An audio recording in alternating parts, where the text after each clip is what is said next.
বিসমিল্লাহির রহমানির রাহিম। আসসালামু আলাইকুম। কেমন আছেন সবাই? আলহামদুলিল্লাহ, আমি তো ভালো আছি।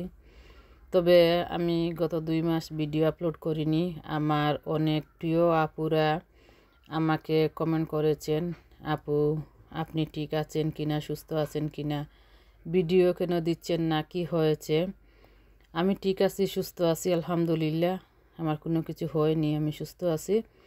তবে আমি খুব বেশি ব্যস্ত, এই জন্য ভিডিও আপলোড করতে পারতেছি না। আর আগে ব্যস্ত তো সবসময় থাকি, আগেও ব্যস্ত ছিলাম। আগে ব্যস্ততার মধ্যেও ভিডিও আপলোড করতে ভালো লাগতো, এখন ভালো লাগে না।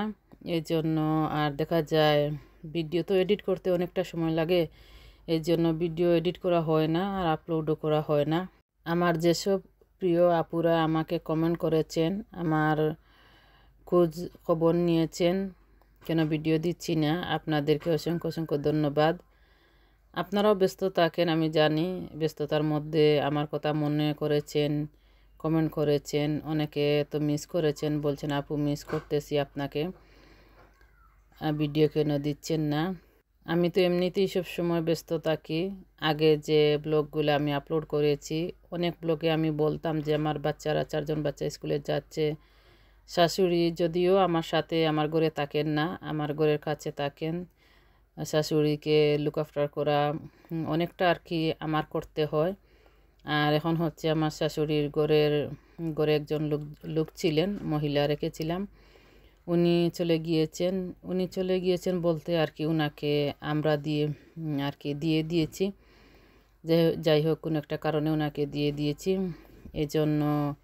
এই জন্য আরও অনেক ব্যস্ত হয়ে পড়েছি। এখন তো অনেক ব্যস্ত।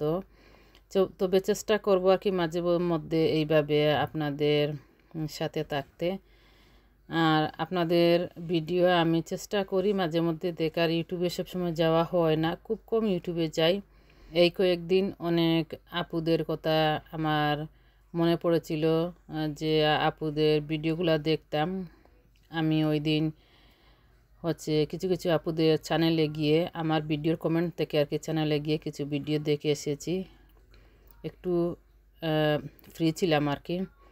আমি এখানে হচ্ছে এসেছি, একটা চ্যারিটির ইভেন্ট ছিল সকালে, তখন 11টার দিকে আমি চলে গিয়েছিলাম। ওনারা 11টা থেকে 5টা পর্যন্ত আর কি স্টল নিয়ে থাকবেন। সকালে 11টা থেকে শুরু হবে, আমি 11টা 15-20 এরকম সময়ে গিয়েছিলাম। প্রথমে একটু ভিডিও করেছি আর সামান্য কিছু কিনে নিয়ে এসেছি, কারণ আপুরা এগুলা বিক্রি করে চ্যারিটির পয়সা গরিবদের মধ্যে বিতরণ করবেন, প্রত্যেক বছর এরকম করে থাকেন। তাই ইচ্ছে করে যাই, যদিও অনেক ব্যস্ত থাকি তারপরেও যাই, টুকটাক কিছু কিনে নিয়ে আসি, যাতে আমাদের টাকাগুলো আমাদের বাংলাদেশের গরিবদের মধ্যে যাতে বিতরণ করতে পারেন। আমরা যদি না কিনি জিনিসগুলো, তাহলে তো আর টাকা উঠবে না। এইটা হচ্ছে আরেক দিনের ভিডিও। আমি সোনার দোকানে গিয়েছিলাম। স্বর্ণের দাম তো এখন খুব বেশি। একটা ব্রেসলেট দেখতে গিয়েছিলাম। এই ব্রেসলেটের প্রাইস হচ্ছে, আমি যেদিন আর কি গিয়েছিলাম এই দিনের প্রাইসে এই ব্রেসলেটটা 537 এরকম ছিল আর কি প্রাইস। তা আমি কিনিনি, হাতে দিয়ে একটু ভিডিও করেছি, ভালো লেগেছে, পরে কিনবো। আমার ইচ্ছে হয়েছে, আমার একটা ব্রেসলেট ছিল আর একটা ব্রেসলেট কেনার। এখানে হচ্ছে 4টা টি কাপ নিয়ে এসেছি।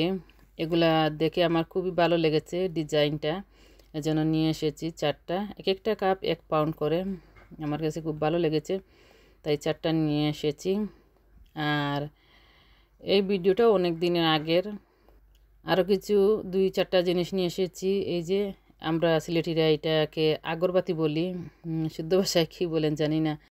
ঘরে পেইন্ট করব, একটা রোল নিয়ে এসেছি। আমি অলরেডি অনেক আগে পেইন্ট করে ফেলেছি। এই ভিডিওটা অনেক আগের। ভালো থাকেন সবাই, আসসালামু আলাইকুম।